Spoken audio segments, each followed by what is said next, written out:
Salve pessoal, segunda aula do conteúdo de hidrostática. Nessa aula eu vou falar um pouco sobre outro conceito que é extremamente importante no estudo de hidrostática, que é a pressão. Entendendo o conceito de pressão, a gente pode entender uma série de atividades no nosso dia a dia, como por exemplo, por que o prego ele é pregado com a ponta na madeira e não com a cabeça na madeira. Também por que as facas são afiadas. E o terceiro exemplo aqui que a gente vai conseguir estudar não é muito comum aqui no Brasil, porque aqui não neva, mas principalmente no hemisfério norte, né, onde neva, o pessoal usa bastante esses sapatos meio diferentes aí, parecendo uma raquete. Eles utilizam para caminhar na neve, facilitar a locomoção na neve. A gente vai com tudo, com pressão, a gente consegue entender essas atividades. Para falar um pouco então sobre pressão, vamos pegar o exemplo do prego aqui. Prego em duas situações. O primeiro, prego apontando com a ponta para baixo, né? E segunda situação, o prego com a cabeça para baixo. Nas duas situações, então, eu vou dar uma martelada. Essa martelada, ela vai ser aplicada uma força de mesma intensidade sobre o prego. Então, mesmo sem a gente ter definido pressão, é intuitivo saber que qual será o jeito mais fácil de pregar esse prego. Intuitivamente a gente sabe que o prego com a ponta para baixo ele vai cravar mais fácil na madeira. Isso por quê? Porque a área da ponta do prego ela é muito menor do que a área da cabeça do prego. Ou seja, aqui a gente já percebe uma relação entre a pressão e a área de aplicação. Por exemplo, a pressão ela é maior quando a área de aplicação for menor.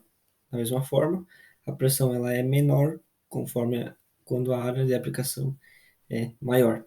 Nesse caso, então, para uma mesma força aplicada, né? Mas a força ela pode ter intensidades diferentes. Intensidades diferentes. Aqui, então, nessa primeira proporção que a gente tem aqui, P, pressão, é proporcional ao inverso da área, ou inversamente proporcional à área, que é como eu falei antes, né? Por uma área menor, a pressão é maior. Mas, como eu falei também, a gente pode ter forças de diferentes intensidades. E nesse caso, então, a gente vai notar a segunda proporção da pressão, que é a pressão é proporcional à força de aplicação. Juntando essas duas proporções, então, a gente obtém a equação para a pressão, que a pressão é representada pela letra P, é igual a força dividido pela área. Com essa equação, então, a gente pode ter uma boa base sobre o que é a pressão. Pressão, ela é a distribuição de força em uma determinada área. A força, então, a gente sabe que ela é, no Sistema Internacional de Unidades, ela é medida em newtons e a área em metros quadrados. Então, a unidade da pressão, ela fica newton por metro quadrado no Sistema Internacional, e o newton por metro quadrado ele recebe o nome de Pascal, representado pela letras P e A, em homenagem ao físico francês Blaise Pascal. Então, novamente, analisando a equação aqui, a gente percebe, né, que a pressão é a distribuição de força em uma determinada área.